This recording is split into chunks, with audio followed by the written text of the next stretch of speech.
It's time to start Dishin Days with your hosts Tony Moore, Michael Mattis, Justin Lee Hareld, and Araceli Aviles. And now, let's dish. Hello, everyone. Welcome to Dishin Days. It is May 21st, 2023. Stepping in for Tony Moore, I am Araceli Aviles, and to this direction, we have... Michael Mattis. I'm back. I feel like I've been away for like a month. Yeah. It's just been a weird, ups and But downs. it was like 2 weeks. Yeah. Yes. And then below Maybe it was me, 3 we weeks. have... Hey guys, Justin Hareld here. Hello, everyone. Hello, Michael. Hello, Justin. Welcome to our audience. Let's do our tidbits before we get into the week. Please remember to follow us on all social media platforms. We are Dishin Days Show on Facebook, at Dishin Days on Instagram, and Dishin Days on Twitter. Please make sure to follow us on all the podcasts, Apple, Google, Spotify, and iHeartRadio. Make sure to subscribe to our YouTube channel if you're watching us here. Hit that subscribe button. Tell all your friends. And buy our merch at dishindays.threadlist.com. Also, a reminder: the Dishin Days Awards are live now. Voting is now going on. You can find the link on our social media platforms, and it continues until May 28th. So 1 week from today, you have one more week to vote for your favorites for the Dishin Days Awards. Follow our social media platforms for the link. I have a funny story. I shared with the group chat, but Miranda, oh my God, I kept wanting to say Miranda Priestley. Wilson. Yeah. Miranda Wilson messaged us, and she was like, about Megan. Who plays Megan. She was like, about the 2023 Dishin Days Awards. Is this only for episodes in 2022? No Megan? And then she's like question marked and emoji. And Tony replied and was like, oh yeah, they're only for episodes, you know, beyond. It's not for Beyond Salem. Yeah. And we love her and everything, but she really was wanting her award. And it was just so funny that people were getting so excited that, even those that weren't nominated were like, where's mine? Yeah. And some of the actors that had been nominated have been sharing them. Yeah, and the nominees are categories. Yes. I saw quite a bit of that. Yeah, Robert Scott Wilson, I think, was pumped that he was nominated twice for two different characters. And all of his fan accounts are tweeting them. So I think Martha put out something too about her and EJ as the was it favorite couple or best new couple, whatever. Yeah. Yes. To clarify, the 2023 Dishin Days Awards covers everything that happened from January until December of 2022. This does not include Beyond Salem. So there are characters that appeared in Beyond Salem, but did not appear on the main show in 2022, did not appear until 2023, then they are not in the running. They will be in the running next year.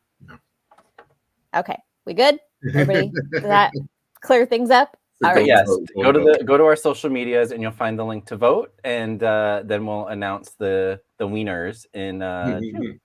Yes. And for anybody who's like nitpicky about like couples or moments or like guys, we did our best.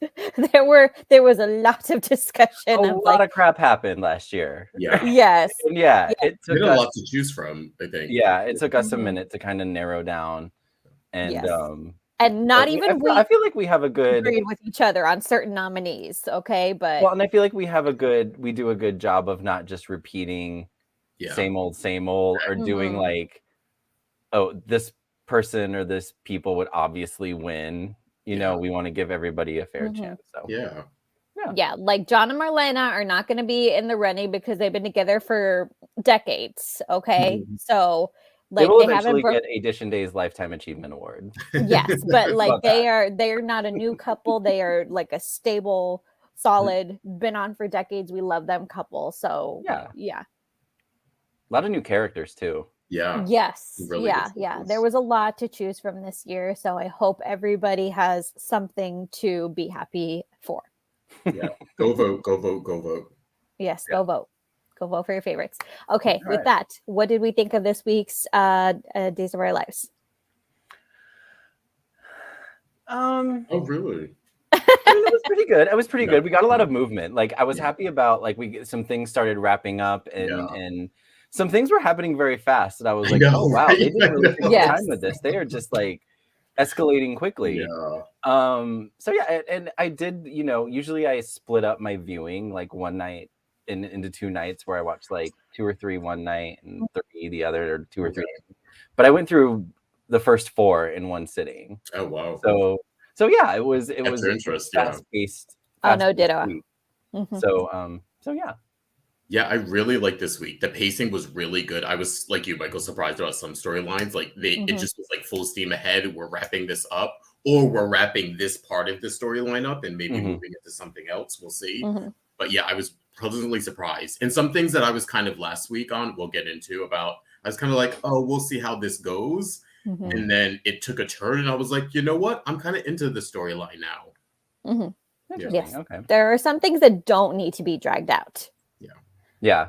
And this was not one of them. Yes. And they're not. So good on them. Good. Okay. With that, let's get started. It's time to start. Dishin Days. That was not bad, I think. Move on. I feel like we just need to do it and move on, not comment. Yeah. One day we will pre-record it so that we're not constantly in this back and forth. Okay. All right. First storyline. Well, this escalated quickly. The Colin revenge story with which Sloan had no idea on until the last minute.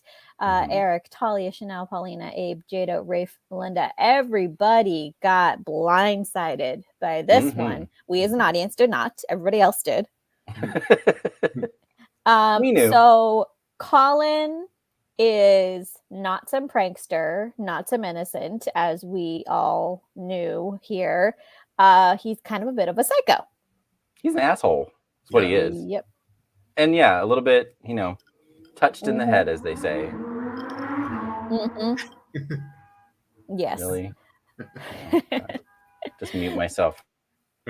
So Colin escalated things quickly. He went from, trying to just harass Paulina and Chanel, roping Talia into his scheme, which is its own little sort of sick game, until, of all people, Xander and Chloe last week, was it last week? Yeah.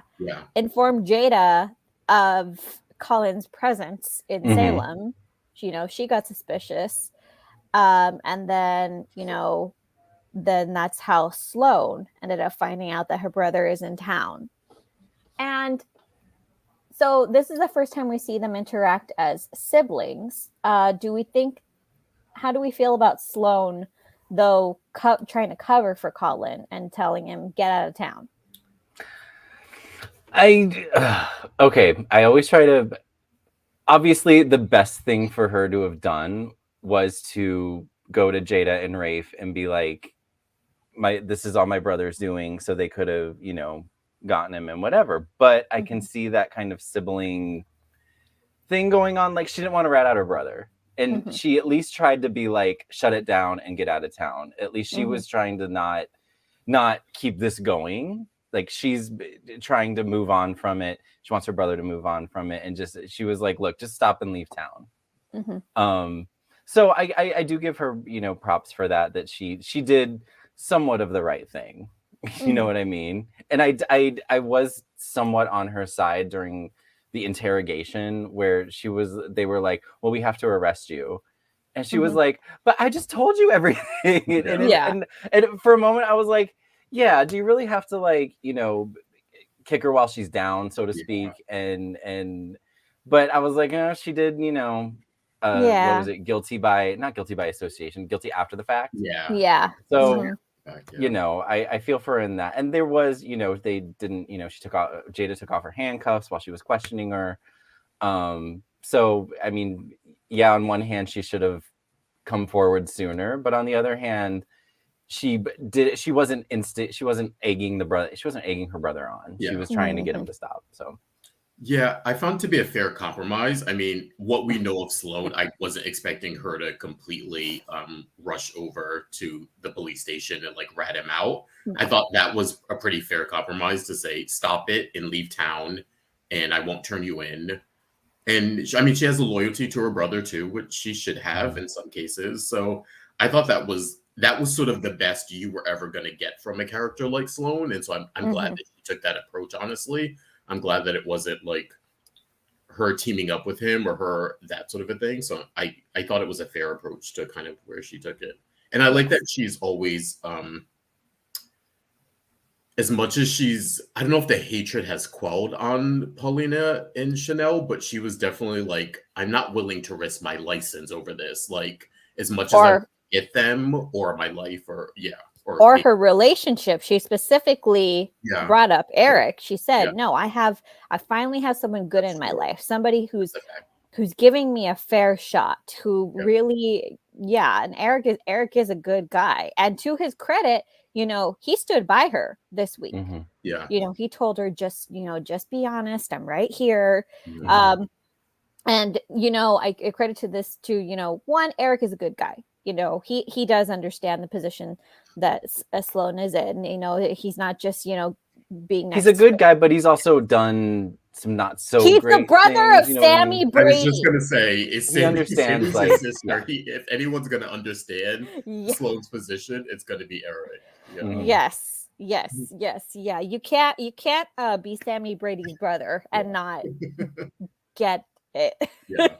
I keep going back and forth how I feel about Sloane. There were periods where I was like, oh shit, okay, I'm on her side. Then at one point I was like, no, can't get on board with her. Now I'm more on her side again.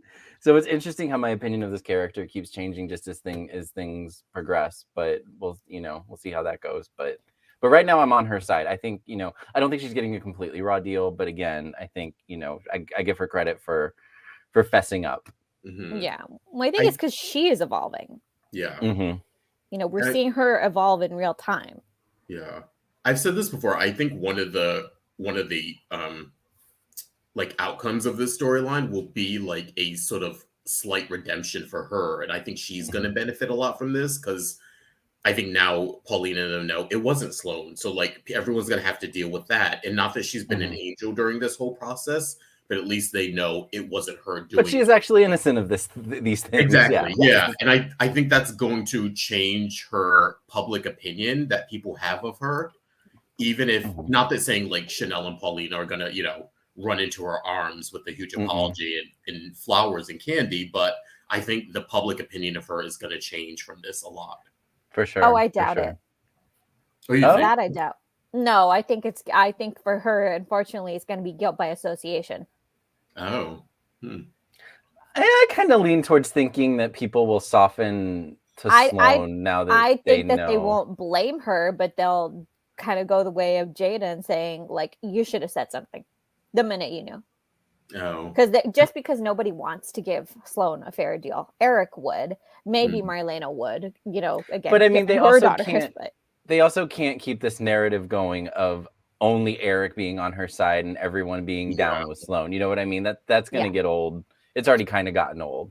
That Eric's always her champion and that everybody's talking trash about her to him. Like we saw with Belle this week, and they got into their little spat, which was actually ended up being a pretty entertaining scene with Marlena telling her 40-year-old children to, she cracked the whip on them. But no, I think maybe this will be like you said, Justin, the start of her redemption. I think they'll soften to her. Yeah. I hope so. Yeah, because Colin is like not letting up. But Talia folded like a pancake. Yes. Things were getting serious, and that just went way too far. I think we're all still searching for a reason for like outside of just the fact that like he's the ex-boyfriend and she was in love. Like I think we're all looking for something else. Like I think a couple of weeks ago we were talking about like what's her story or what happened to her during her life that would make her susceptible to someone like him and to fall so easily. And that she thinks that she can just do all of this, that she could be manipulated so easily give up her career as a physician. Yeah. It makes us feel like this is just a pretty weak character. Yeah. Mm-hmm. And I thought From it was what we know, yeah, that's what she is. I thought it was interesting when she was talking with Colin and she was like, let's abandon this plan. And I think she said, go back to New York. And she was like, I can go back to being a doctor. And that surprised me because I didn't know how much of that was linked to him. I wasn't sure how much of that was she really did want to be a baker and was she having a crisis of faith with practicing medicine. And now the fact that she said that made me think like, was this just part of the plan all along? Does she like, was the bakery stuff completely now I'm guessing it was the Colin plan. Like she actually had no interest in quitting medicine and being a baker. So it was like, that kind of surprised me. So I was like, oh, wow. You even like really gave up your whole livelihood of being a doctor for this man. You know what it was, Justin? Do you know what it was? I missed that. What was it? It was Miss Loungin' with Tony herself, Tony Moore, has entered the chat and saying it's all about the D. It makes you go cray cray. Tony I'm thinking she's speaking from experience. Yes, being hostess with the mostest. He's probably on a break right now, doing big things. So yeah. Get out the chat, Tony. Go back to work, or get on with us, or get on with us. Now he's gonna come on. He's gonna be on. He's gonna get on his phone. Why? Or you're gonna hear the, and he's gonna be there. Yeah. So at least Talia fessed up for whatever that's worth. So that kind of surprised me. I was like, oh wow, you actually like give up your profession of being a doctor for this. Like you're in deeper than I thought you man. Were. And the idea that she thinks that that's even possible when she abused her medical license for getting those drugs, like no, honey, no. Yeah. It's just like the level of like naivete and stupidity is astounding. You know what I was mad about? I was mad about that it took Paulina and Abe so long for them to realize that this Cameron Fry, who, P.S., whoever's taking these names from Ferris Bueller's I know. Like, aren't these characters copyrighted? Like, can they do that?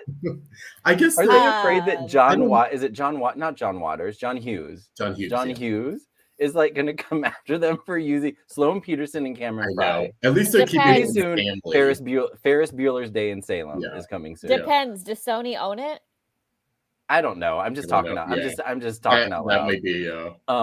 But I was like, why are they not suspicious that a health inspector is so pressed about the scandal? And I was like, it's gonna click that this isn't a health inspector soon. And it was just scene after scene of him like, basically poking them and them just coming to defense. I'm like, when are you going to realize this isn't Cameron Fry, a health inspector? This is Colin Murphy, Colin Fry, whatever is Bedford, Colin Bedford. Yeah. It and I was like, come on, you're Abe Carver. Come on. It bugged me that they didn't realize it quicker. And then it was too late. He got whacked in the head. She got sent to the roof. How many times has Abe been either shot or beaten or knocked in the head in the past 5 years? It's been like a year since that happened with TR. Right? Didn't TR do that to him? And then before that, he was shot twice. That poor man. Yeah. Like, give Abe a break. Yeah, exactly. And they wanted Paulina to be commissioner, and how did you guys feel about that? I kind of perked up at that, even though I thought it was sort of kind of a throwaway, but I was like, are we starting something here? I thought it was an interesting thing to throw out. It didn't ring sensical. It didn't. Like it was. I'm like, it would have been smarter to bring someone else outside in for Melinda to say, I have someone in mind, within the department or somebody who works elsewhere. And I'm trying to remember. Sorry, I'm trying to remember Trask's rationale for why that made sense to her. I think she thinks Paulina is like no nonsense, full speed ahead. I mean, she's forgetting the fact that there's no evidence, but I think she likes Paulina's attitude, even if she's at odds with Paulina sometimes, which I thought was interesting for her to think of Paulina. A year and a half, she was opening a Costco in Salem, or trying to, and now she's being offered the job of police commissioner. Yeah. I'm or like, at least Miranda was just, Melinda, was throwing that out there. I thought, oh, that's an okay. I'd be down with Tyler. I'd be down with Jada being offered commissioner. Listen, if that would have made more sense. Yeah. And I can't remember again. I can't remember. I think Trask explained it a little better, but I was like, okay. Patrick's reminding us that Eve was made commissioner, and I will remind everyone how disastrous that was. Right. That whole storyline was anyway. Moving forward, not backwards. Yeah, and so now Colin's what do you say? His idea is to get Paulina to jump off the building. Yeah. As his mom did. As like complete revenge, yeah. Yeah. Full circle in his mind. How did Chanel know where they were? She called Paulina. Did I miss something? She called Paulina. Yes. Paulina said, we're on the roof. She called Paulina to warn her. Colin picked up the phone. Yeah. Right. But how did she know where they were? He told her. They did. I missed that. Okay. Because I don't think they showed him saying, come to 555 Mockingbird. But the inference was when she got there that he told her. Yeah. He told her, do exactly what I say. Yeah. Oh, and it was then implied, yes, he told her, get to the roof. I guess I'm at that age where I just need it to be said and not inferred. Or I miss it. No, there were a few instances of that where stuff, they did a time jump, but some storylines, they moved forward and you were like, wait, did I miss a scene or two? But yeah. No. That usually happens between episodes, though, not within an episode. The same one, yeah, so. I have to wonder, though. No, go ahead. I have to wonder, though, if this was Colin's plan all along, or if he's just been making this stuff up on the fly. His plan was to get Paulina, like the full circle. Yes. Paulina was that his grandmaster plan all along? Because then what was the point of all of this other stuff? So I'm basically wondering, like, was his entire plan just to like repeatedly harass and abuse them and, make them terrified? Or was this his grandmaster plan? I kind of feel like he was doing it as he was going along. I feel like it probably wasn't that sordid. Like, I think he set up certain things, like to bring Talia along into the Chanel stuff makes sense because he would need to recruit Talia for that. But I feel like getting to Salem and getting Talia to the bakery was probably set up. And I feel like everything after that was him spitballing or like grasping for straws, I feel like. Yeah, same. I think he's just in desperation mode now, and he's crazy. Why not take Paulina? You've been in town for what, possibly a couple months now. Like you could have taken Paulina 2 months ago, or if that were the case, like, yeah, true. The other stuff just seems like petty shit now. Yeah. All right. Yeah. So, we'll see how that turns out. I think that roof is going to get a little more hectic before we see. It's interesting that we've been seeing a lot of virtual sets, like virtual roofs. Yes. It's interesting that they brought back, and this seems to be like, I remember that rooftop from like the 90s. Like that's where Carrie and Austin and Sammy, they would always go to the rooftop of that apartment building, and I feel like that's the same set. It feels like it, right? I think so. Yeah. Like I carried into like the mid 2000s, didn't it? Yeah. I just feel like we got the classic rooftop set instead of a virtual set this time. So that was interesting. I wonder how they decide, like, okay, this needs to be a virtual set, or we have the time and manpower to build this old set. I wonder if it's going to be more than once. If we're going to have, we're getting into summer, maybe people want to have a rooftop. Oh, well, yeah. Now everything's going to take place on the rooftop. Yeah. Demir. Let's meet on the rooftop for the Demir meeting. Oh, okay. The set's up. Let's use it.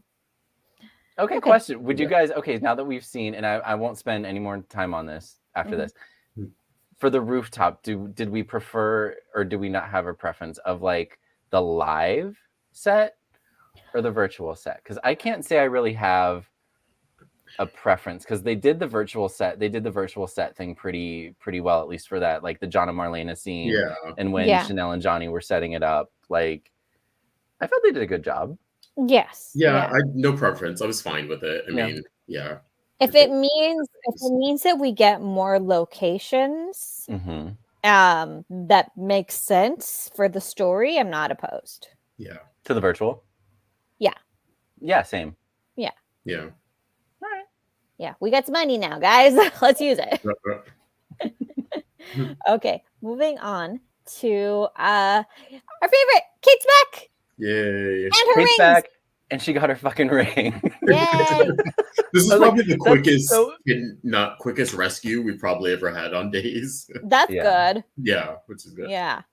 So, Dimitri. Yes. The accent issue. It was really explained that he doesn't have an accent anymore because when he's around Americans, he just drops it. That was the explanation we got. Because at the end of Beyond Salem, when he was revealed as Dimitri, he had a very pronounced accent. And I can only imagine how hard that accent would be for an actor to maintain like episode after episode. But that was, did I miss another explanation, or was it really just that? No, that was it. I think that was I'm around Americans, I speak American. Yeah, that was it. Yeah, I think that was it.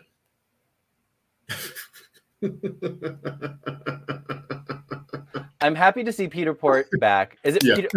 And I keep forgetting Peter Port. I'm happy to see him back. I feel like he's great, and he definitely adds something to the show. He's a presence. Yeah. He's very handsome too. Easy on the eyes, and he's got range, guys. Yeah, like he fits in great. I like he's got that like he's got that built-in like maniacal stuff that makes him like he is, you could see he's the perfect mix of Demira and Alamein, because it's like that maniacal twisted stuff that's going on behind his eyes. And if you ever get a chance to want a chance to get to see him do comedy, watch him in this series that he did, Baby Daddy.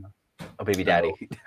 Oh my God, he was freaking hilarious in that show. That show was pretty funny overall, yeah. Yes, because Melissa Peterman's a gem, and they paired them up together, and they were like Barbara Jean. It was comedy gold. Yeah. So, and he brings that comedy with this, where he's like, ding, ding, ding, you won. Like he's got that maniacal, like villainous side to him. It's delicious. Smart ass, but make it villain. Yeah. Yes. He does it very well. Yeah. But yeah, Kate got rescued. She called Austin and was like, I'll talk to the rest of everybody tomorrow. Yeah, right. I need a minute. At least acknowledge it. She was like, I can't call all 6 of you, or 5 of you. All 5,000 of her children. I mean, well, now that I think about it, to be fair, Austin was probably the one kid she'd probably be able to get a hold of. Yeah, that's true. Because Billy's like continent jumping. Yeah, right. Lucas is in prison. Philip is in a mental institution. Yeah, right. Rex is doctoring / pining over Sarah somewhere. So it's like, this is probably the one kid that was like, no, he'll pick up the phone. Yeah. Yeah. So what do we think of Dimitri as this now character that isn't just a Beyond Salem villain? I know they're now integrating him into one of the core families. He's a Demira and Megan's son. Yeah, it was a twist. And I gotta say, when they said that they were going to bring on a new Demira, I was like, I don't need to know how many women Stefano banged. I really don't need to know that. Again. Well, wait. Okay, so did they say, they haven't said who the daddy is? Well, he would be a von Leuschner. This is an Alamein, isn't it? No. The Alamein is only through Carly, but he's not. No, but they're cousins. Yeah, but he's not an Alamein. It's the von Leuschner family. Okay, but that's how they're associated. Yeah, exactly. But a lot we need a fan to draw the family tree. Yeah. So we don't, as far as we know, we don't know who the father is. We just know Dimitri is a von Leuschner we know that his mother is Megan. So he's a Demira on the mom's side. We know he's a Van Loister on the dad's side. But a lot of people jumped to the conclusion that he's Beau's son for some reason. And I don't know if people were like trying to mimic or trying to bring up the idea of this is how we move the story forward with Beau. But I'm like, no, he's a Van Loister. Unless I missed something, or maybe they're speaking of, I don't know. But yeah, I thought it was pretty well. If Megan had Beau's kid, that she would keep that quiet. Yeah, exactly. Yeah. I feel like we still need more info. We got a nugget, but we need the whole chicken. We do, because we also, what we know of Megan, it's like, when would she have had this child? And now I'm hungry. Sorry. Yeah. Like, Sorry. did she have? That's a good one. I broke her. I broke Araceli. Give me a minute. Okay. I don't know what. No, I'm curious. I'm curious how this all transpired. That Megan, was able to have a very good-looking child. But while she was doing whatever was happening with her, while she was being animated or whatever you want to call it. We never got the full story of how she was reanimated. We know that Stefano intervened, but we don't know at what point she woke up. Or did she have Dimitri before this, in the couple years before she came to Salem and found out about Stefano? You know what I mean? Did she sleep with the Van Loister, have Dimitri give him up, or the Van Loisters took him to raise him, and then she died, and now 40 years later they're reunited together. Yeah. There's a lot of things we don't know, but it's a good twist. I like the fact that he's a grandchild too, and he's not like you said. He's not he's not Stefano's son. He is a grandchild. Thank God we didn't get any more. I think makes a lot more sense. And it's a good twist because, like I said, it's like we've had enough of. I think we've had, no offense, but we've had enough of the Demare men. They're clearly not doing anything productive right now. They're just playing games with each other. Bring Kristen and Megan back in to whip them into shape. Bring in the Demare women, bring in Demare grandchildren. Clearly, we need new blood. Here. Agreed. Pump this up. I will say there was a part of me when he was talking with Harris where I was like, does he have Eve? I thought we were going to get an Eve. I thought Eve was the person, not Andrew. Because then it would link Harris. It would, but it'd be a callback. Yeah, that's what Because what did you guys think? Did you who did you think was? No, I never assumed that. I didn't know. I didn't know until I didn't know until it was shown that it was. I was like, oh, a second. And honestly, I was like, oh, a second one. Who is it? I didn't really put much thought into it until I was like, they're gonna show it. So and it ended up being Andrew. Yeah, and that does make the most sense because it's the ultimate leverage. Kidnap the son of the head of the ISA. Mm-hmm. No. Yeah, that's high motivation for Shane to get him back. Mm-hmm. Yeah, and the fact that it was, now that we know that he's Megan's son, there's a through line there when he said, when he was talking with Kate, it was like, I didn't just happen to be in on an ocean liner near the island. This was not planned, but it was. I took advantage of what was. And I'm glad. At first we were like, when we knew Kate was being held, we thought it was somebody who had a grudge specifically with her, and I was kind of let down. I was like, oh, who's it going to be? And I was like, this dude has nothing to do with her. What the hell? But now that it's been thoroughly explained, I'm like, okay. Yeah, so basically Kate was the distraction hostage. Yeah exactly. So that's not collateral damage, that's just collateral. No, she was just hostage. a distraction. She was a distraction. Yeah. Or sort of or to him a bonus, because I think he was planning on getting Andrew anyway to make the pardons, and then Kate came along and it was like, oh, I can take advantage of this too. Yeah. Yes, exactly. Yeah, he wants himself exonerated, his mother exonerated. Yeah. And it might just work. So I'm with Kate's return. I'm disappointed, and I know we couldn't have, because I think by the time this was shot, John Aniston had passed. But a scene between Kate, because Victor and Maggie are apparently there. Yeah. They're there in Greece. We just haven't seen them for obvious reasons. We haven't even seen Maggie we've heard Maggie on the phone in Greece, or like had a two-way conversation, or not a two-way conversation, one way. But I would have loved to just hear some of that classic like Kate Victor bickering.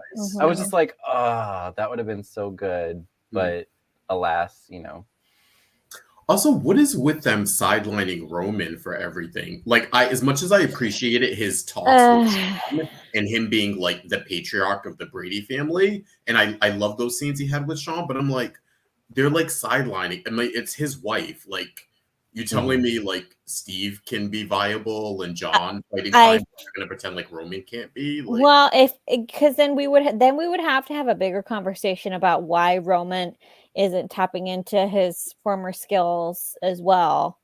We've had this conversation before about why are John and Steve going on all the adventures? Why isn't Roman allowed to? And I think the assumption that we all have to live with is that Roman has really just put himself on the back burner, saying, I am going to relegate myself to being the patriarch of the family, to just taking care of things and holding down the fort. The way that, Sean Sr. did. I mean, after all, like, I wouldn't, I kind of give, Roman's been through some shit in his life, as have John and Steve. I wouldn't like fault any of them for being like, you know what, I'm going to sit back and be with my lady, or mourn my lady. And Roman's, now he can be with Kate. But yeah, they've been through some shit. Why should they have to always be the heroes? I just think if any point where they should have had Roman in the mix, I think would have been this one, except it was Kate. Like, yeah. But oh well, at least we got that sweet reunion. Finally, she's coming home. And I am a broken record. I hope we have something where Kate realizes, like, oh, almost dying and what I went through made me want to be more than like a part-time waitress at the pub and Roman's wife. Like, I want, and Lauren has posted from the set more now that she's off of her hiatus or whatever, and she's in very like Kate, like business clothing. So that gives me hope that we're gonna get like pantsuit business Kate back, which is my favorite Kate. Let me just put it this way. In terms of my theory of that, when she gets back, she's got a lot of people to take care of, and she's got a lot of people to settle scores with. Oh, yeah, that might be her new storyline, mixing it up with Megan or so I think she'll get her shot. And to that, I don't think Roman would be opposed at all. Yeah. So I think we'll get our chance. And though I do want to bring up, I need somebody to have a conversation, because Kate and Roman did have a conversation about the urn. Oh. And him talking to the urn, and having it by the bar, and you talked back to me, and she's like, so they have kind of settled that conversation between them, but then I need her to come back and Paulina say, yeah, I'll talk to you too. Yeah. Did you catch it wasn't a slip, but did you catch the heaven mention? Yeah. When she got back with Roman, she said, oh, I've been frozen, a short trip to heaven. And I was like, oh, you're referencing it now? But then the later scene, they made a point to not reference it. So I was like, oh, was that just a little like quick throwaway that just to be like, remember, they were in heaven. Yeah, I forgot about Paulina hearing Kate's voice. Yeah. That was I'll never forget that. That was the funniest thing to me. Roman's not here right now. Can I take a message? That was the best. Yeah. So I need somebody to bring that up because it was great. And it can be short. We don't have to dwell on it. But I do want a little bit of, there was some fantasy land interacting with real life that needs to be explained a little bit. Yeah. Yes. And not just dropped, but who knows? If it's just dropped, it'll just drop. I'm old. I'll forget in 2 months anyway. Yeah. So. And as far as Kate getting back to being Kate, I think there's a way to do it and keep her with Roman. It doesn't have to be an either or. And I think no. I want her to stay with Roman. Like, I want her to have like a support like that. I just always felt, and even though I felt like Kate was always better Kate when she was with someone, when she had someone to be powerful with, like Victor or Stefano when they were good and he wasn't like, pulling her strings. But yeah, there definitely is a way for Kate to be old school Kate without sacrificing her relationship to Roman. It doesn't can have to almost be become either like, I'm wondering if it'll become like a reverse Maggie and Victor, where, Victor kept pulling shit and Maggie would have to like, get mad and then be okay. It's already happened once with Lucas. With the Sammy kidnapping. So maybe it'll be a reverse Victor Maggie relationship. I could see that. That'd be interesting. Yeah.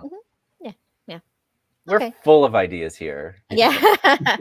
We're not in the WGA. We're just happy that Kate and all her fabulous. We want money though. Are coming we ain't doing home. it for free. Yes. Actually, no, I wouldn't do that. No scabs here. Yeah, I wouldn't do that. I wouldn't No do that. scabs I kid. Yeah. All right. Moving on to mail call. So Megan revealed to her sister That she Kristen has stolen has magazines. Yes. Well, yeah, but before the big She's reveal like thumbing of her, through her people. Son. I have stolen magazines. That was the big reveal. Oh my God. Yeah. How much? That's weekly. Go ahead. Sorry. Yes. And so then, she found out through Kristen's letter from Rachel that Beau had been shot, that, all her work kind of went down the tubes. The letter from Rachel. I know yes. Let's talk about that letter from Rachel for a minute. Do we really believe? Well-executed exposition letter of all time was written by an 8-year-old, 9-year-old. To me, it was incredibly comical. I actually loved it, how like silly it was that Rachel wrote this note that detailed conversations. Spilled all of the tea. Did not miss a drip. All of it. In detail. I thought it was so hilarious. And then Kristen's like, oh wait, let me keep reading. And then they're both like waiting on bated breath. And Yeah. she's like, oh wait, there might be news of Beau. Let's keep reading. Yeah. I'm like hoping okay. that maybe she was savvy enough to pay somebody to write that for her. Like She chat GPT'd it. Yes. She just put the notes in and Yes. Oh, Yeah, like that scene from like It's Charlie Brown Christmas where Lucy can't just hands a pen and paper to her brother, says, "You write, I'll tell you what to say." Oh my God, that was so funny. Yeah, so I cracked up at that whole letter. It was just so ridiculous but funny also. Yes. And I was like, of course Rachel wrote it. Like So I need a bit of an explanation. I do feel like I missed maybe an episode or something. Megan's plan. Well, Megan's plan is part of Dimitri. It's all.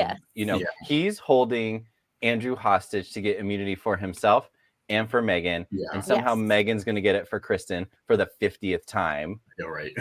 I feel like they're just like, oh, Kristen wants immunity again. Fine, the bitch always gets immunity, so just like How is Miranda? How is Megan?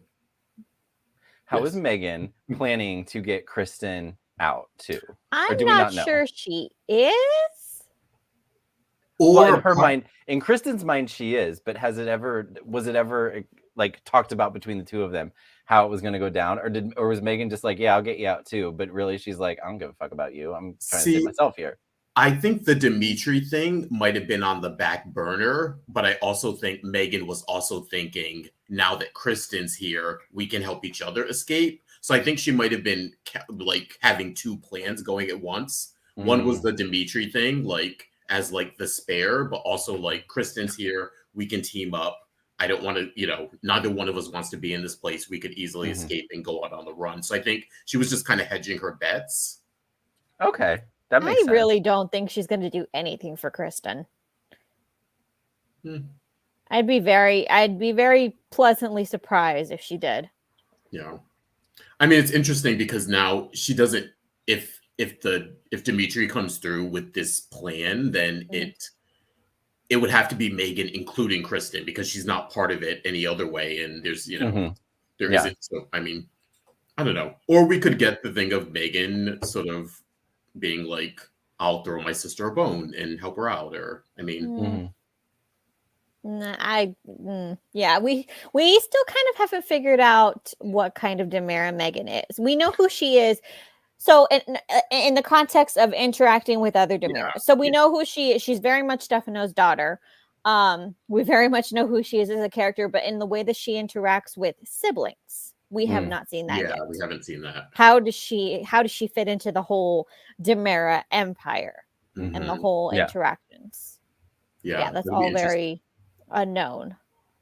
Is she going to be one for all for one, or is she going to be stay out of my way and we'll be fine? Is she going to be I want to run Demira if I'm free? Like, we don't know where she fits in here.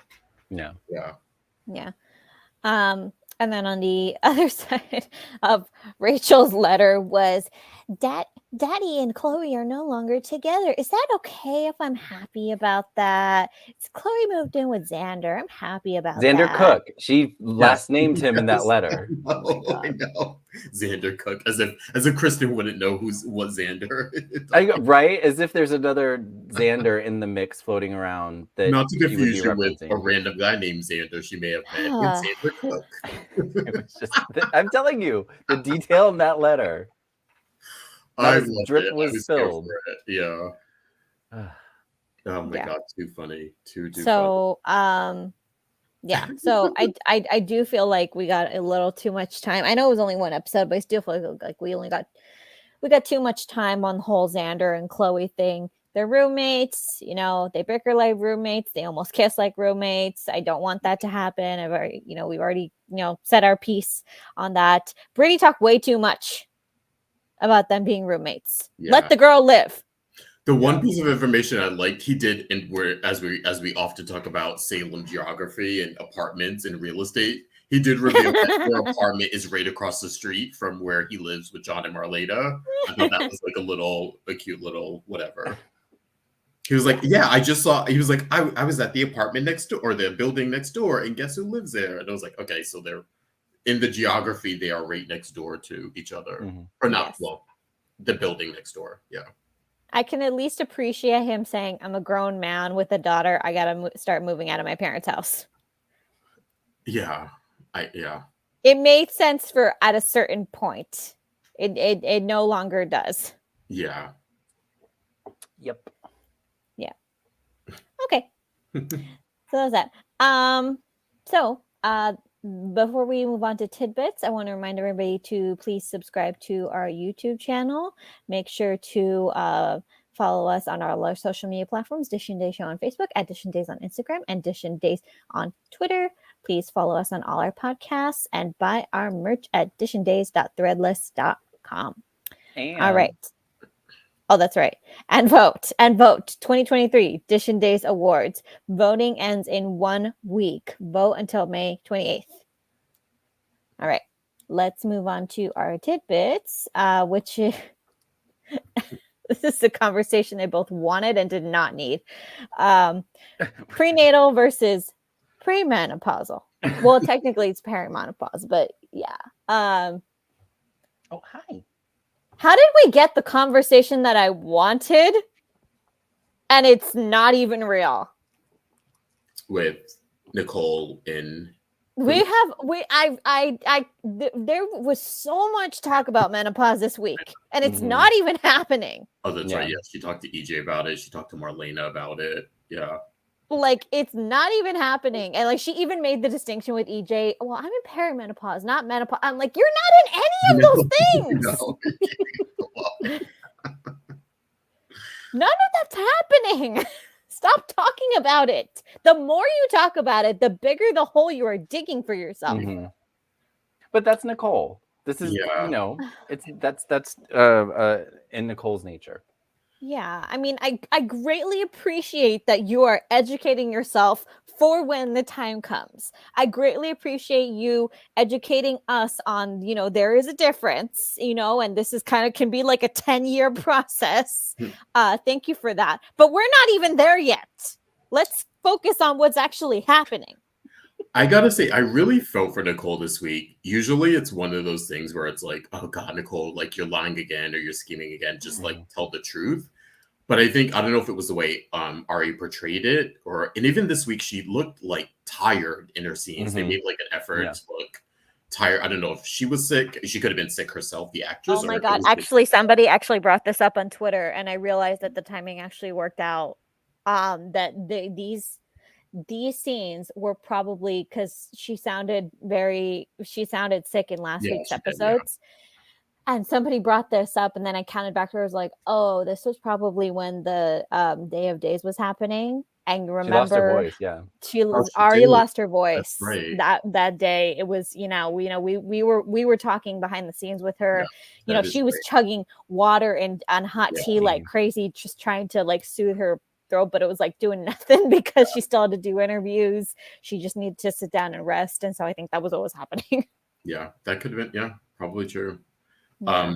But no, I did feel for her. I love the conversations with Anna, but I did feel for her and just being like, listen, I have a who's the daddy situation going on, but I also have this pregnancy that scares the shit out of me. And I have, 2 miscarriages before or dead children, however you want to look at it. And now it's like, okay, I don't even know if I can bring this baby to term, let alone figure out the stress of who is the dad, how that's going to affect my relationship, my feelings for Eric. I'm still sorting out my feelings for EJ. Like it was a lot. It was funny because when Anna mentioned like, oh, well, you have Holly. And I was like, she doesn't know the detail. And even Nicole was like, I thought everybody knew about that. I don't know if that was a way to just to remind people, to like bring it up and remind people that like she has a child, but it was, and it was so like that Chloe secretly got herself. Chloe did it in secret, didn't she? No, she did it with Daniel. She did. No, the original IVF was not done in secret, but Chloe secretly had herself implanted one more time after Daniel died because she was worried about Nicole and she wanted to give Nicole a reason to keep going. That's right. After he died, but she didn't tell her because she didn't know if it would take, and she didn't want to get her hopes up. But it was also mixed in with the Deimos thing too. So it was a question of, wait, is Nicole's baby or is this her? Yes. So that got very muddled when Chloe found out that she was pregnant at that time. But yes, Chloe did carry Holly to term. Yeah.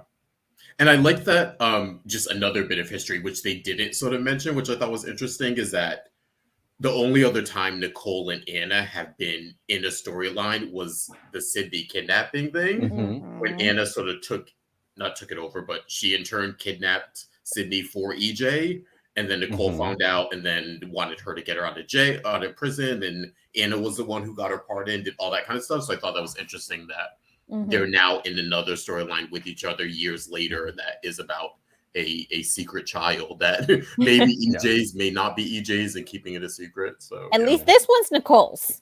Yeah. Yeah. But yeah. And I like that Anna's like, I have to stop by the liquor store. I'm going to Mahjong. I was like, yeah, Anna does her motherly duties and then goes and gets plastered with her ladies of Mahjong. Yeah. I still think she'd be the favorite godmother. Yeah. Oh, yeah.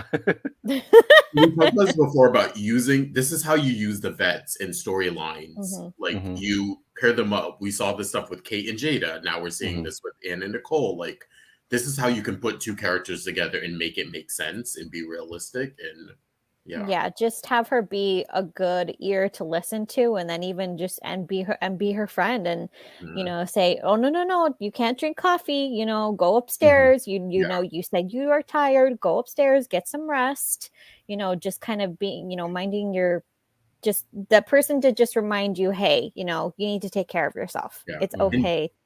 I'll be here when you need me, but you need to go take care of yourself. And again, Nicole doesn't have a mother around. She doesn't have Faye around. The closest parent is sort of Abe, and he's not necessarily mixed in this per se, but yeah. Yeah. And it's a whole different dynamic in terms of her friendship group. I she's going to have to confide in Chloe pretty soon. Yeah, that was the only thing that was a little suspicious. Like, I love the Anna stuff, but I thought like, oh, like don't remove Chloe from this situation. Like she is still. I think Chloe's just going through her own stuff. So that's kind of, they'll bring them together at some point, but it's, Nicole's friendship group is different from the one that she had when the last time that she got pregnant, mainly Rafe. Rafe, yeah. Rafe was her main support system that, the last time that she was pregnant. That's gone now. She can't confide in Brady. That's Eric's brother. Yeah. So she really, and the only one in the house really is Anna. Yeah. And the other people in the house, let's talk about them for a minute. Or do we? They're engaged. That's it. Yeah. Yeah. Okay, cool. Which is fine. That's what I, what I wanted. That's I like them together. But here we are again. Stefan and Gabby announced that they're getting married and going to run the company. Damn it, so what EJ. does EJ? Well, let's get married. Let's move. I'm like, come on, oh EJ. my god, seriously. This didn't seem like EJ. It's beneath EJ. Yeah. This is really beneath. It is beneath EJ. This is not really something he would do, and I understand like the desperation, but it was like, would EJ really just? He's not that type of person. He's more of, I'm gonna scheme in a different way, but not. He's gonna be underhanded about it. Yeah. But I guess he tried. They all try to be underhanded, and it all. The silly thing with the reports that they apparently believed. So like EJ's in anger management. Now I'm like, wait, what? I mean, that I believe. No, but the fact that they believed like the report and didn't. I mean, does anybody who has ever had an interaction with EJ believe that he doesn't have anger management issues?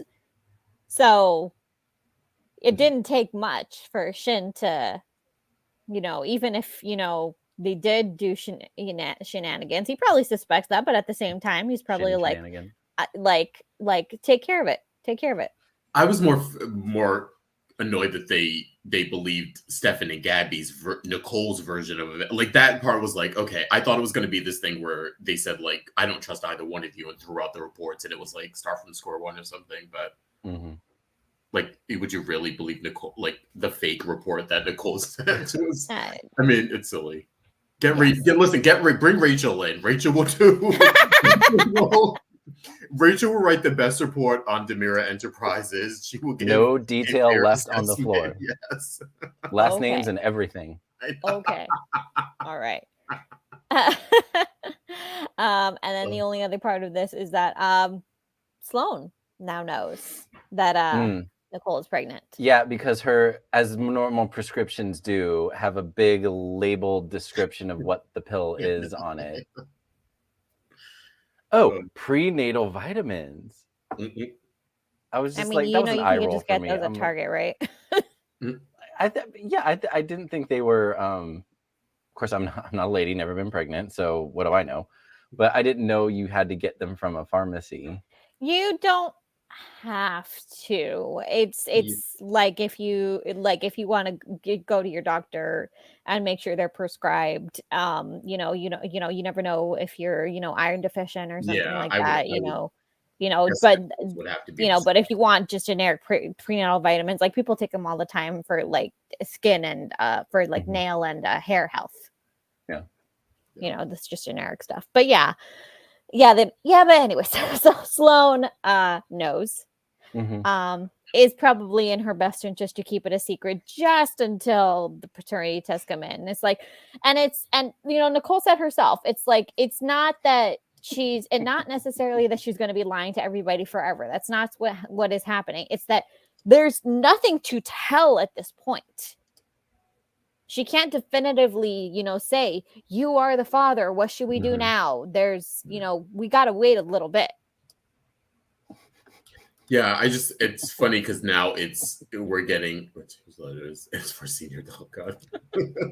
It's sort of like we're getting 2 steps or 1 step forward, 2 steps back with Eric and Sloan now. Like when they're coming together, being a cohesive couple. We just talked about them becoming closer, and now we've dropped another secret in their relationship that is like, okay, this is again also another baby that could Eric may see this as, you are now keeping another baby from me too. So I mean, EJ could also see it that way. Yeah.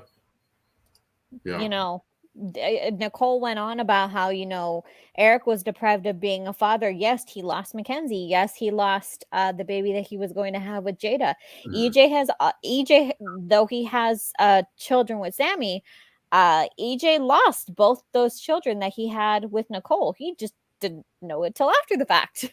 Yeah, which they don't focus a lot on, surprisingly, considering. I mean, they had Nicole mention it this week to Anna, which I thought was nice, but outside of that, they've sort of, I don't know, they try and like hand wave away sometimes the history with Nicole and EJ, which if you watch the show is 3 times more significant than the time she's been with Eric. And it's like, I get the whole true love thing, but I'm like, you've actually had more significant relationships. You've had more strife and heartache and all this stuff with EJ than you really ever did with Eric. And I don't know. Yeah, I think they just focus on it because it hits deeper because, Eric is the love of her life. Yeah. But yes, her history with EJ is more extensive. Yeah. Yeah. Right. So, yeah, well, there's that. And then this story, like, I don't understand why we need this. I think it's just I should have titled it, Why is this here? Why is this here? Maggie hates Alex volume 102. Look, we all have issues with Alex, in the year that he's been on. He's had his ups and downs. He's been picked apart. We've said, his good points and his bad points, but this is just silly. Yeah. It's forced now. Yeah. It's very forced. Like, why like Stephanie's in the meeting. She's seeing what's going on. And she's seeing, like, this sometimes does happen where you go into a meeting and somebody just flips the script on you. You can go in with the best of intentions, know all your stuff, and then the other person says, I want to change this. And it was Maggie that was the factor when Alex sort of let it slip. Yeah. But it's also like, you kind of should have known that before. Alex shouldn't have needed to tell you that. That's true. Yeah. Why didn't he know that? Yeah. But once he found out, it was like, yeah, this is going to be a factor. Like, I felt like that should have been prepared for. Like, this guy may not want to go again with, may not want to do this deal with us because I'm a new CEO and maybe that he might have a problem with that. So let's come up with a plan. But it just, the fact that was the issue, it wasn't just Alex sort of, being crazy or trying to being a hotshot. He really was trying to do the right thing. He was just trying to get him to sign on the dotted line. There was nothing set in writing that he had to change things afterwards. He was just saying that to get him through just to get him to sign. Yeah. And Maggie didn't even want to hear it. And I'm like, no, you weren't even there. Yeah. And the person who was there is telling you this is what happened. You have your information. I'm not Stephanie wasn't trying to necessarily tell Maggie how to do her job. She was just giving her the facts of what actually happened. Yeah. And also knowing that they've had their own strife. It's not like it's like I think Maggie would feel differently if like Stephanie was his current girlfriend. It was like, oh, you're just kind of calling to like stick up for your man. But knowing their history, for Stephanie to call her and be like, hey, Maggie, this is what actually happened. That should have went a little bit further, I guess, in Maggie's eye, but it didn't. Yeah. I'm wondering if we're going to get like, why is Maggie acting like this? Like, there's got to be a reason. I just feel like I need more of an explanation other than like, oh, she just has it out for Alex for whatever reason. Yeah. Like if there's something unseen going on. And I know like right now, Maggie's over in Greece with Victor. We're not really seeing her or what's going on, but it just seems very harsh, very overly harsh. And you said like with Stephanie, like it should have gone further than it did. And now they're both fired, I guess. I mean, and look, we love Maggie and, we constantly want to, support her in everything she does and the businesswoman that she wants to be and then the wife that she is. But it's in these moments that really shows, unfortunately, her weakness, that, she thinks that she can fire one of her biggest executives while she's out of the I country. know. Well, yeah. No. Part of me Not was surprised able- she went, honestly. I'm not surprised that she went, but in order to do something like that, you have to have things on the home front covered. Victor understood that, Mm. you know, to an extent at least. He always had all his ducks in a row when he would, you know, when he would travel, when he would do stuff like that. And she doesn't seem to be understanding that. Mm. You know, you can't just leave the house completely unattended to. Yeah. You know, if she Yeah. wouldn't do that for, if she wouldn't do that for her, any of her other businesses, why would she do it for her husband's giant conglomerate? Yeah, the storyline just doesn't gel as I maybe they're trying to do something interesting here, but it's just not connecting in any. It just comes off as Maggie being harsh and weird, and Yeah. Alex sort of trying to placate her or really trying to do a good job, and Yeah. it just doesn't gel. Yeah, and it's like he's actually trying. Mhm. He's like really, really trying. He's making And the he's- effort, and the effort is just wasted, basically. He's doing it for all the right reasons too. He's Mhm. not doing it to get something for himself or No. to like please others. He's really, truly doing it to better himself. Yeah. You know, and he said that line of that love, like all the everybody who's ever bettered themselves has said, you know, I'm doing all this work and what is it getting me? Mhm. Mhm. Kicked in the teeth. Yeah. You know, don't give up, Alex. I believe in you. Don't give up. I believe in you.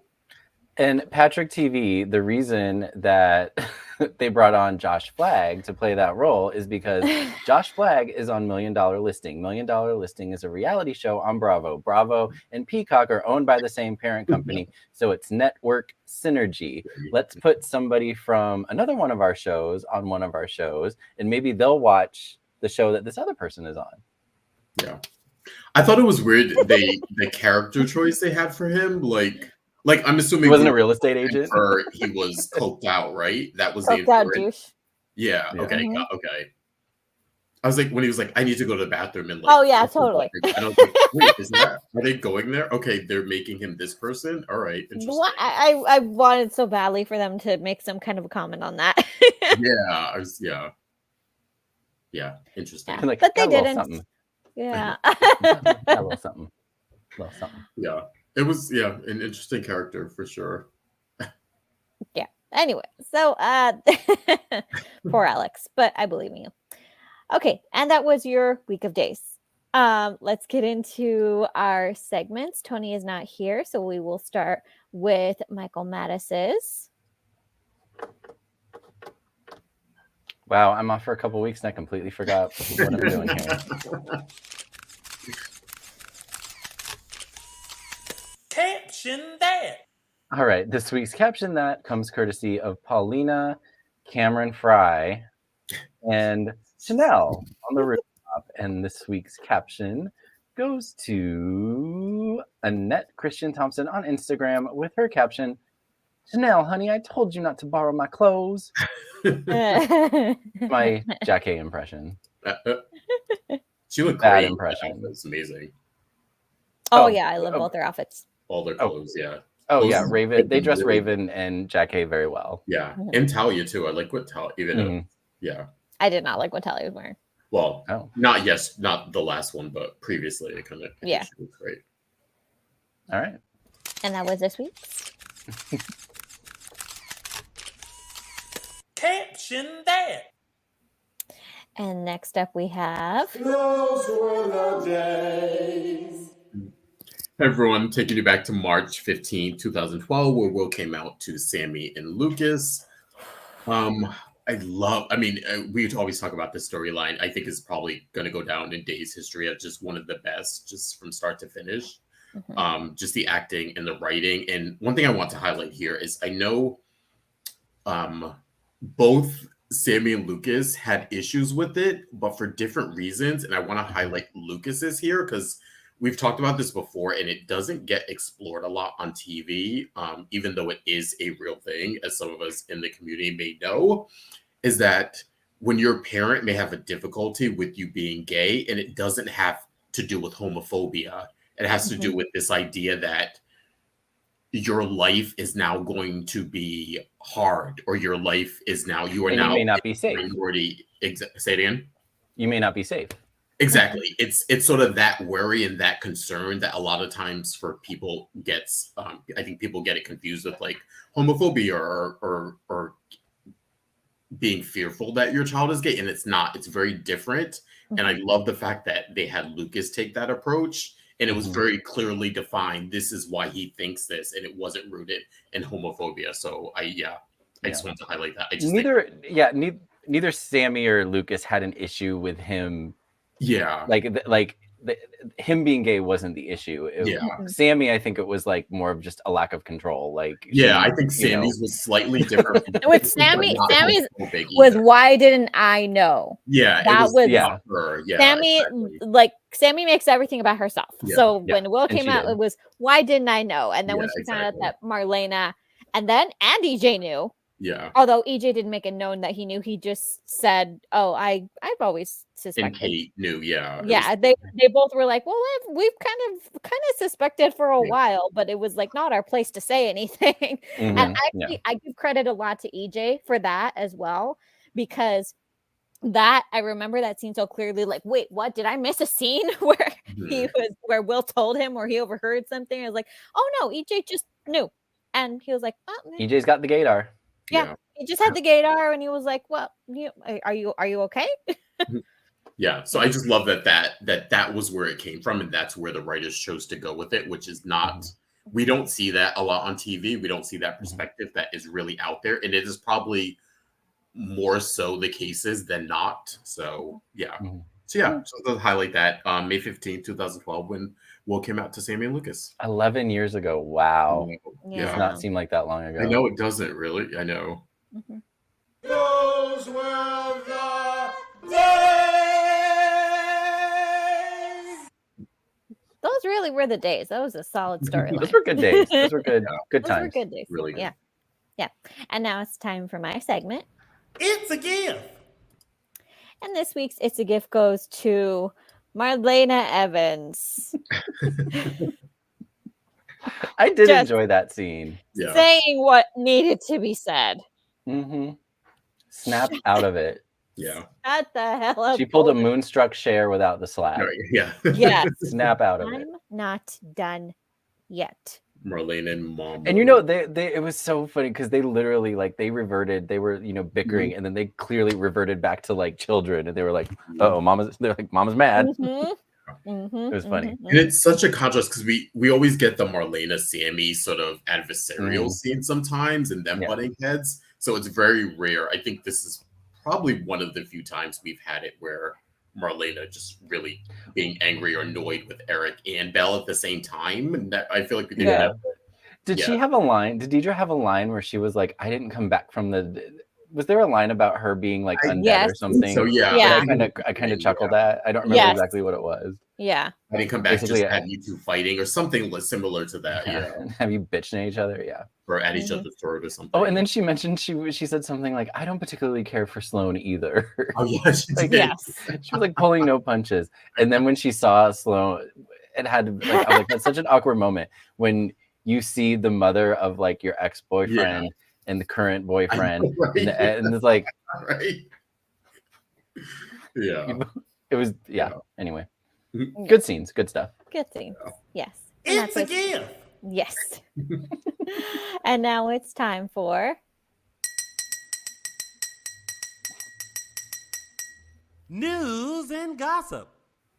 Yeah, we're starting. Speaking of Allison Sweeney, she has a new her Hannah Swenson mystery. This one is called Carrie Cake Murder, a Hannah Swenson mystery. So she's doing with Cameron Matheson here.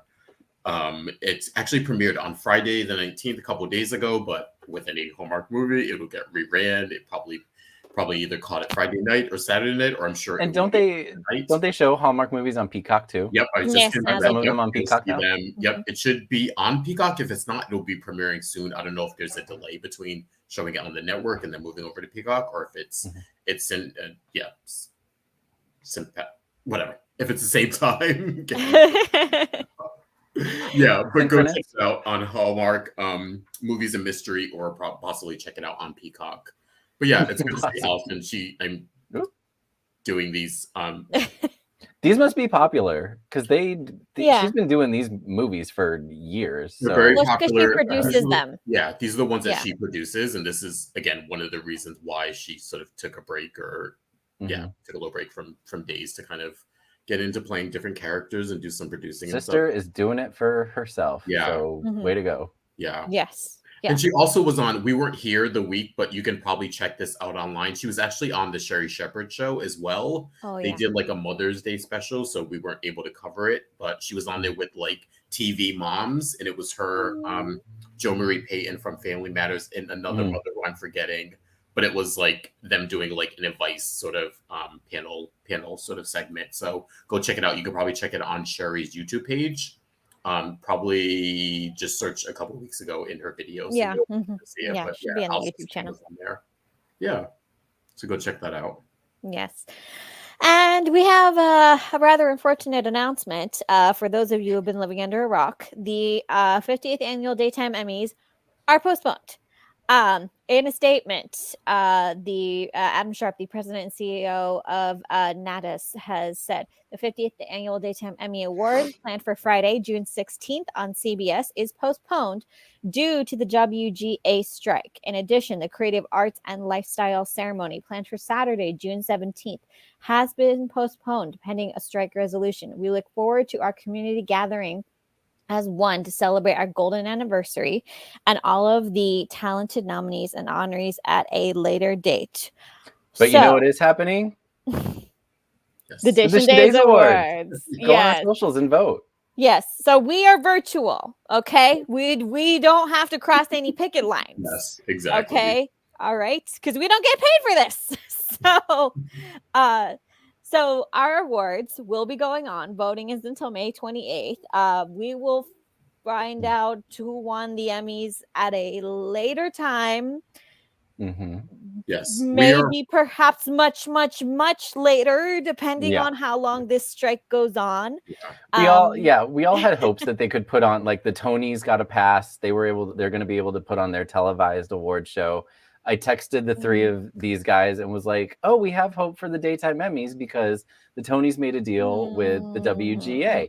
And literally an hour later, this statement was put out. And I was like, well, there goes that. So, hopefully we get a Daytime Emmys. Yeah, and I'm still kind of iffy. And we can celebrate. And I'm still kind of iffy about the Tonys because this week also SAG-AFTRA is now holding a vote to join the strike. So it's going to be an interest in them than the DGA, the Directors Guild.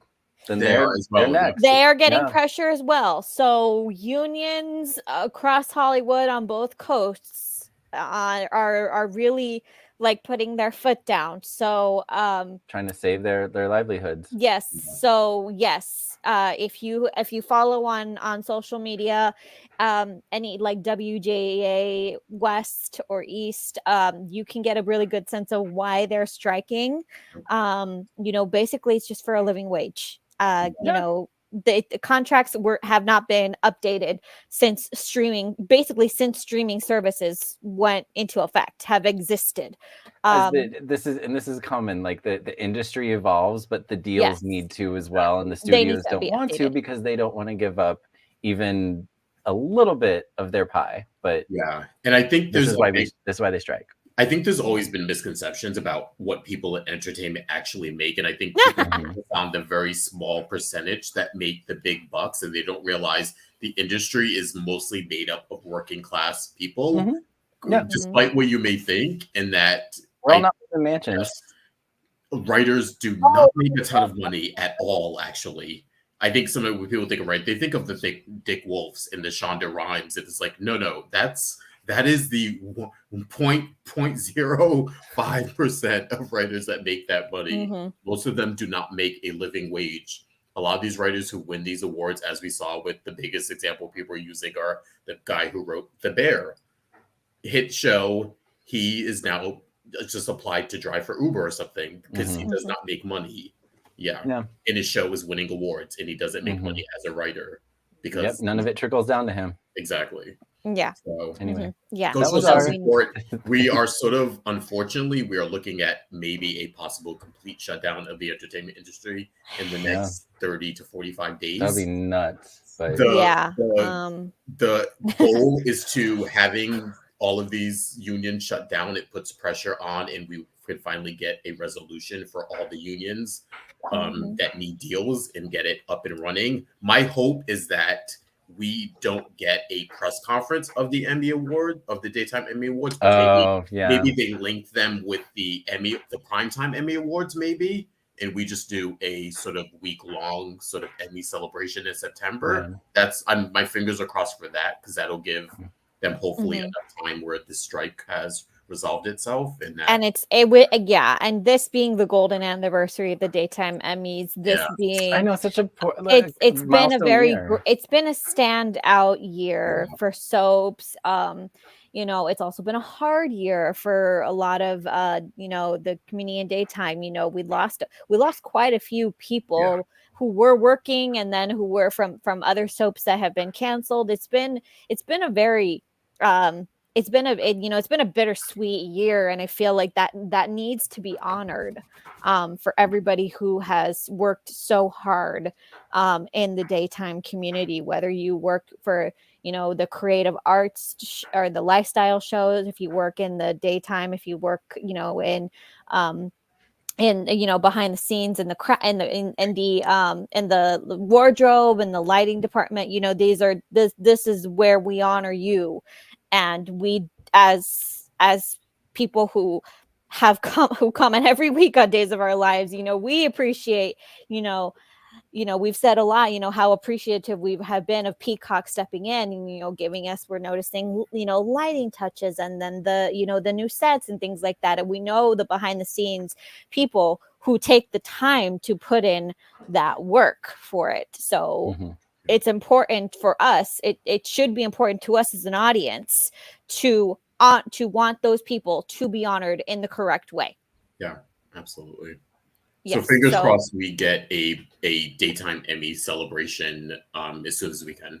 Yeah. Yes, and I'm a union daughter, so I don't cross picket lines. So don't ask me to go and cover the daytime Emmys until this strike is over. I'm not crossing a picket line. Right. Yeah. Okay, so that was our big spiel. You can follow us on socials if you want. Thank you for coming to our TED Talk. Thank you for coming to our TED Talk. Follow the people on social media who are, on the front lines covering this. Support them any way you can. Yes. Moving on. Next up, we have a new episode of State of Mind. Of course, this is Maurice Bernard's sort of interview show he does on his YouTube channel, which has gotten just amazing. It's so fascinating and so interesting. Go check it out. He interviews people from mostly General Hospital, not mostly, but friends of his he knows, or people in the industry who have interesting stories, I think, that can lend a hand and give some good advice. This week, he has the lovely, lovely Eileen Davidson, we all know and love, just recently played Thomas Banks on the show. She gets into it, and you can actually catch the episode now. It is available now on his YouTube channel. But they get into everything from Real Housewives of Beverly Hills. They talk about soap operas. They talk about mental health and family struggles. So I haven't gotten a chance to watch it yet, but I'm a big fan of his show he does in his platform. And I'm sure it's a great interview. He has actually said that he has asked all of I think at least the lead actor and actresses as part of an Emmy. He wants to have all of the Emmy nominees on his show. Okay. So we'll see if any of the Days nominated people are coming. Cool. Nice. Yeah, go check that out. Yes. And a big congratulations to Days' own Chriselle Staus, who played Jordan. She's married 1 year into her relationship with her partner, singer G Flip. Yes. Congratulations. Just good for her. This is like, she looks so joyful. They look so happy together.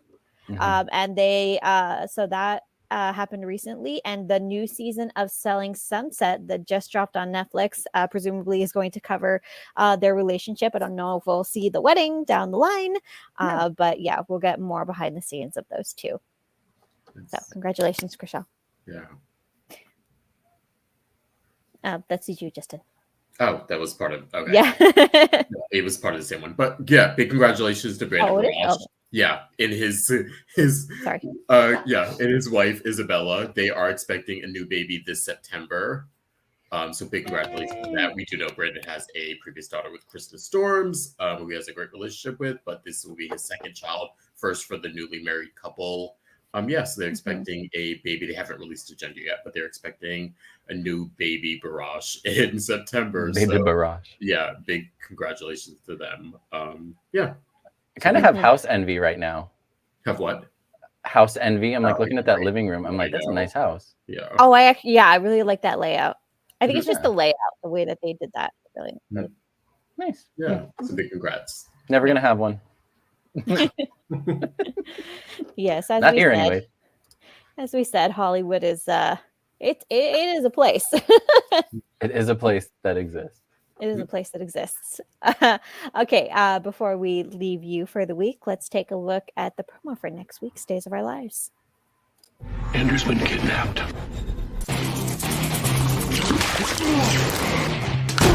I'll be claiming my rightful place as a Demira. He's got Paulina. Find her. Find my wife! Tell the unit she's armed and dangerous. Drop the gun! No! Days of Our Lives, streaming now on Peacock. Wow, we've got an action-packed week. Dang. Okay. Man. It looks like a blink and you miss it week, guys. We might have to watch every night. Yeah. Yeah. Wow. There have been a couple of weeks lately where I've watched it, like, if I'm working at home, like I'll watch it during the day. Like I have an inkling of what's happening and I want to see it instead of waiting till the weekend like I usually do. So yeah. I watch it every morning to like get up and Elia is a powerhouse. Can I just say that? Like she is such a strong performer. Like, and just in that promo, I was just like, oh. Yeah. Yes. So shout out to Elia. Yes. Yes, and I want to take her up on her offer for drinks. Oh yeah, Elia will. You know, Araceli will bring her landline phone, and we can play Doctor's Office. Dr. Araceli's office. I'm more likely to bring an at-home a martini I made. Thank you very much. A road pop. Araceli's over here driving from East LA with a road pop. Anyway. Yeah. Anyway, we're free for drinks. We're free for drinks. Okay. And that was this week. That was this week's Dishin Days. Thank you so much, everybody. I want to make sure that everybody here has subscribed to everything, followed everyone, and then that's a blanket. Go through all of them. Yes, just go through all of them. Our podcasts, our socials. Please follow Michael Mattis where? On Instagram and Twitter at ML Mattis. Please follow Justin Hareld where? At Instagram at Justin Lee Hareld. And you can find me, Araceli, on Instagram and Twitter at Tia323 Araceli.